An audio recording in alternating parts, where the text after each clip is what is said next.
નમસ્કાર દર્શક મિત્રો, તમે જોઈ રહ્યા છો સાંઈ ગ્રુપ સંચાલિત ઝટપટ ન્યૂઝ અને નવસારી લાઈવ.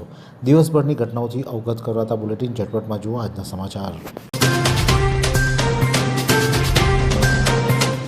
आखिरकार सरपोर पारडी गांव के ग्रामीणों को मिली बड़ी राहत।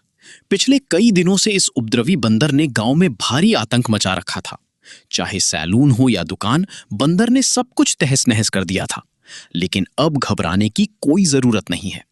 वन विभाग और एनजीओ की लगातार 5 से 6 दिनों की कड़ी मेहनत के बाद आखिरकार इस उपद्रवी बंदर को पिंजरे में कैद कर लिया गया है।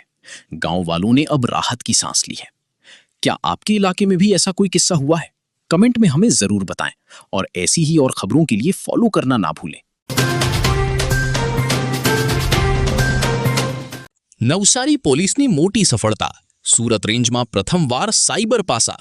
સાયબર ગઠિયા પ્રિતેશ ઉર્ફે ગોગી પ્રજાપતિની પાસા હેઠળ અટકાયત કરી ભાવનગર જેલ ભેગો કર્યો. આરોપી પર રાજ્યમાં 14 જેટલા ગંભીર ગુના નોંધાયેલા છે. જલાલપોર પોલીસ અને એલસીબીની આ પ્રશંસનીય કામગીરીએ સાયબર ગુનેગારોમાં ફફડાટ ફેલાવ્યો છે. નવસારીમાં ટ્રાફિક વ્યવસ્થા કે અંધેર નગરી? વિવેકાનંદ સર્કલ બની ગયું અખાડો. વિવેકાનંદ સર્કલ પાસે 2 કાર વચ્ચે ટક્કર થઈ. બસ આટલી વાતમાં બંને ચાલકો રસ્તા વચ્ચે જ મારામારી પર ઉતરી આવ્યા. કલાકો સુધી જામ રહ્યો, પણ આખા વિસ્તારમાં એક પણ ટ્રાફિક પોલીસ કે જીઆરડી જવાન જોવા ન મળ્યા. તંત્રની આ ઘોર બેદરકારી. ભર બપોરે કાળઝાળ ગરમીમાં જનતા પરેશાન. શું નવસારીમાં ટ્રાફિક નિયમોનું કોઈ મૂલ્ય નથી? તમારા મતે આ માટે કોણ જવાબદાર છે? કોમેન્ટમાં જણાવો અને આ વિડીયોને શેર કરો. ગણદેવી પોલીસની મોટી સફળતા. ખારેલ ઓવરબ્રિજ નજીકથી પોલીસે 47,280 વિદેશી દારૂની બોટલ સાથે એક ટ્રક ઝડપી પાડી છે. કુલ 81 લાખથી વધુનો મુદ્દામાલ જપ્ત કરી એમપીના ડ્રાઈવર સંદીપ જોશીની ધરપકડ કરી છે. દારૂ મંગાવનાર પિયુષ ઉર્ફે બજરંગી વોન્ટેડ જાહેર થયો છે. ગણદેવી પોલીસની સતર્કતાથી દારૂની મોટી હેરાફેરી નિષ્ફળ રહી છે.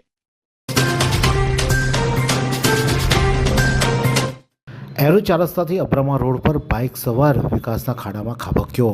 બાઇક સવાર પોતાનું બાઇક લઈને એરો 4 રસ્તાથી અબ્રામા તરફ જઈ રહ્યો હતો. તે દરમિયાન અત્યારે હાલમાં રસ્તાનું જે કામ ચાલી રહ્યું છે, રસ્તો પહોળો કરવાનો, ત્યારે કોઈપણ પ્રકારની બેરિકેડ અને સેફટી ફેન્સિંગ વગર કોન્ટ્રાક્ટર દ્વારા બેદરકારી રીતે કામગીરી કરવામાં આવી હતી, જેના કારણે અંધારામાં ખાડો ન દેખાતા બાઇક ચાલક ખાડામાં ખાબક્યો હતો. જોકે તેને કોઈ ઈજા થવા પામી ન હતી. સયાજી વૈભવ સાર્વજનિક પુસ્તકાલયમાં વેકેશન વાંચન ઉત્સવનો પ્રારંભ કરવામાં આવ્યો. વિશ્વ પુસ્તક દિને 12 પ્રતિભાને પોખવામાં પણ આવી હતી. સદા વાંચવાની ટેવ જીવનને સાર્થક બનાવે છે, આ વાક્ય પિયુષ ભટ્ટ દ્વારા ઉચ્ચારવામાં આવ્યા હતા. અને ત્યાં સભાને સંબોધતા પ્રશાંતભાઈ પારેખ તમામ લોકોને આવકાર્યા હતા. અને પ્રાસંગિક ઉદ્બોધનમાં સારા પુસ્તકોના નિયમિત વાંચનમાં મહિમા સમજાવ્યો હતો. અને સંસ્થાના કર્મનિષ્ઠ મંત્રી માધવીબેન શાહે તેમના લાક્ષણિક શૈલીમાં વેકેશન વાંચન પ્રોજેક્ટ વિશે વિગતવાર વાતો કરી હતી. ત્યારે પિયુષ ભટ્ટનો પરિચય પણ કરવામાં આવ્યો હતો. અને પ્રશાંતભાઈ પારેખ અને માધવીબેને મહેમાનોનું અભિવાદન કર્યું હતું. ચીખલી ખેરગામ રોડ પર વાડખાડી નજીક કાર અડફેટે મોપેડ ચાલક મહિલાને ગંભીર ઈજા. ખેરગામના વાડખાડી પીએચસી ખાતે નર્સ તરીકે ફરજ બજાવતા સાદકપોરના 34 વર્ષીય નિકિતાબેન તેમજ તેમના રોજિંદા ક્રમ મુજબ બુધવારે સવારે 1:30 વાગ્યાના અરસામાં તેમની એક્ટિવા મોપેડ નંબર GJ21BL 1663 લઈને પીએચસી ખાતે નોકરી જવા નીકળ્યા હતા. તે દરમિયાન વાડગામ ખાતે ટેકરી ફળિયા નજીક પાછળથી બેફામ ઝડપે આવતી એક કાર ચાલકે તેમની મોપેડને અડફેટે લેતા નિકિતાબેન મોપેડ સાથે રસ્તાની બાજુએ ફંગોળાયા હતા. અકસ્માતને પગલે આસપાસના રહીશોએ 108 એમ્બ્યુલન્સ મારફતે તેમને પ્રથમ સારવાર માટે ચીખલી ખાનગી હોસ્પિટલમાં ખસેડ્યા હતા, જ્યાં તેમની તપાસ કરતાં તેમને ડાબા પગે ફ્રેક્ચર જણાવવા થયું હતું અને પેટના ભાગે આંતરિક ઈજાઓ થઈ હોવાનું જણાવતા તેમને વધુ સારવાર માટે સુરતની કિરણ હોસ્પિટલ ખસેડવામાં આવે છે. અકસ્માત બાદ કાર ચાલક પોતાની કાર લઈને સ્થળ પરથી ભાગી છૂટ્યો હતો. પોલીસે આ અંગે વધુ તપાસ હાથ ધરી છે.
વાત કરીએ હવામાનની તો નવસારી જિલ્લાનું આજનું મહત્તમ તાપમાન 39.5 અંશ સેલ્સિયસ જ્યારે લઘુત્તમ તાપમાન 23.5 અંશ સેલ્સિયસ રહ્યું હતું. હવામાન ભેજનું પ્રમાણ સવારે 77% જ્યારે સાંજે 34% રહ્યો હતો. હવાની ગતિ 2.1 કિલોમીટર પ્રતિ કલાક ફરતી રહી હતી.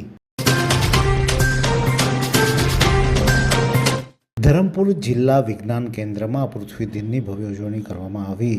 જિલ્લા વિજ્ઞાન કેન્દ્ર ધરમપુર ખાતે ખાસ કરીને 22મી એપ્રિલ 2026ના દિવસે વિશ્વ પૃથ્વી દિવસ નિમિત્તે પર્યાવરણની જાગૃતિ અને સંરક્ષણના ઉમદા હેતુથી વિવિધ પ્રવૃત્તિઓનું સફળ આયોજન કરવામાં આવ્યું હતું અને આ કાર્યક્રમમાં મહાનુભાવો પણ ખાસ ઉપસ્થિત રહ્યા હતા. નવસારી નિવાસી અધિક કલેક્ટરના અધ્યક્ષસ્થાને સ્થાનિક સ્વરાજ્યની ચૂંટણીની તૈયારીઓને અનુલક્ષીને પ્રેસ બ્રીફિંગ કરાયું હતું. નવસારી જિલ્લામાં 181 બેઠકો માટે મતદાન થશે અને તંત્ર દ્વારા વ્યાપક તૈયારીઓ પૂર્ણ કરી દેવામાં આવી છે. આગામી 26મીના રોજ નવસારી મહાનગરપાલિકા, ગણદેવી નગરપાલિકા તેમજ જિલ્લા પંચાયત અને તાલુકા પંચાયતની ચૂંટણી યોજાનાર છે, જ્યારે મતગણતરી 28/4/2026ના રોજ હાથ ધરાશે. જિલ્લામાં કુલ 238 બેઠકોમાંથી 57 બેઠકો બિનહરીફ જાહેર થતાં બાકી રહેલી 181 બેઠકો માટે મતદાન યોજાશે, જેમાં જિલ્લા પંચાયતની 21, તાલુકા પંચાયતની 108, નવસારી મહાનગરપાલિકાની 50 અને ગણદેવી નગરપાલિકાની 2 બેઠકોમાં મતદાન થશે. સમગ્ર ચૂંટણી પ્રક્રિયા માટે કુલ 139 રૂટો નક્કી કરવામાં આવે છે, જ્યારે 5407 પોલિંગ સ્ટાફ તથા 1675 પોલીસ સ્ટાફ ફરજ બજાવશે. ત્યારે નવસારી અને તમામ મતદારોને 4 મત આપવાની સુવિધા રહેશે, જ્યારે ગ્રામ્ય વિસ્તારોમાં તાલુકા પંચાયત માટે 1, જિલ્લા પંચાયત માટે 1 અને એમ કુલ 2 મત આપી શકાશે. ઉનાળાની ગરમીને ધ્યાનમાં રાખીને તમામ મતદાન મથકો પર પીવાના પાણી, છાંયડો, મંડપ, પ્રાથમિક સારવાર કીટ તથા દિવ્યાંગ મતદારો માટે રેમ્પ જેવી જરૂરી સુવિધાઓ પણ ઉપલબ્ધ કરવામાં આવશે.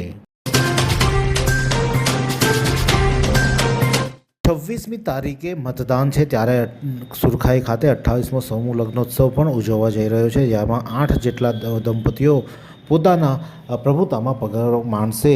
ત્યારે આ દંપતીઓના લગ્ન પ્રસંગે કન્યા વિદાય 1 વાગે થશે અને ત્યારબાદ તમામ લોકોને મતદાન કરવા માટે ખાસ આગ્રહપૂર્વક જણાવવામાં આવ્યું છે અને તમામ લોકોએ મતાધિકારનો ઉપયોગ કરવા માટે સમાજ દ્વારા તમામ લોકોને ખાસ સૂચના પણ આપવામાં આવી છે.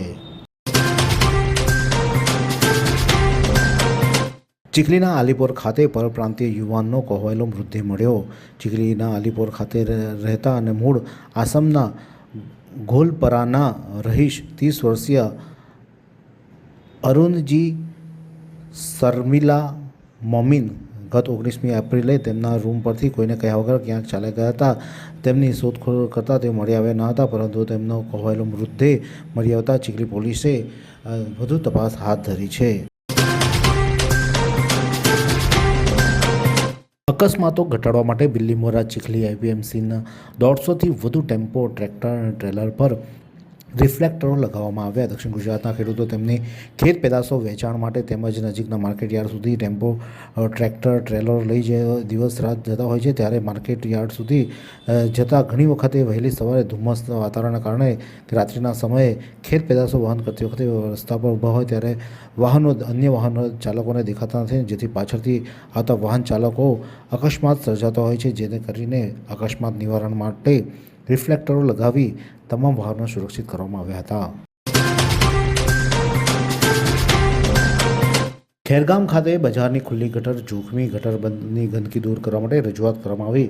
ખેરગામના બજાર વિસ્તારમાં મૂળ આરસીસી રસ્તા પર જ ઉપરથી રીકાર્પેટિંગ કરાતા આ રસ્તો જમીન સ્થળથી 2 થી 3 ફૂટ ઊંચો થઈ જતા આ સ્થળે સ્થાનિક રહીશોમાં ભારે મુશ્કેલી ઊભી થવા પામી છે. ખેરગામ બજારમાં ખુલ્લી ગટર છે, જેમાં ભરાયેલી ગંદકીનો નિકાલ થતો નથી અને જેથી દુર્ગંધ ફેલાય છે અને તેમજ મચ્છરનો ઉપદ્રવ પણ વધી રહ્યો છે, જેને લઈને બીમારી અને રોગચાળો ફેલાવાની શક્યતા છે. ત્યારે રહેતા પરિવારો દ્વારા ગટર બંધ કરવાની વ્યવસ્થાને માટે ગ્રામ પંચાયત દ્વારા લેખિત રજૂઆત કરવામાં આવી છે. પાટલા બારણેથી અવરજવર કરવી પડે છે, મુખ્ય માર્ગ પર તેઓ જઈ શકતા નથી અને ધંધા કરનારાઓ પણ તેઓ મામલતદાર સમક્ષ જઈને લેખિત રજૂઆત કરી હતી, પરંતુ હજુ સુધી કોઈ સમસ્યાનો ઉકેલ આવ્યો નથી અને તેઓ દ્વારા માંગ કરવામાં છે કે વહેલામાં વહેલી તકે આ જે ખુલ્લી ગટર છે અને તેની ગંદકી દૂર કરવામાં આવે તેવી માંગ કરવામાં આવી છે. એવી કઈ હોસ્પિટલ છે જ્યાં કેન્સર માટે સર્જરીની સેવા હોય, કીમોથેરાપીની સારવાર હોય, રેડિયેશનની સારવાર હોય, પીટી સીટી સ્કેન હોય, કેન્સરની પેથોલોજી હોય, મેમોગ્રાફી હોય, એટલે કે બધું જ. હા, બધી જ સારવાર એક જ હોસ્પિટલમાં હોય. તે છે નવસારી નિરાલી કેન્સર હોસ્પિટલ.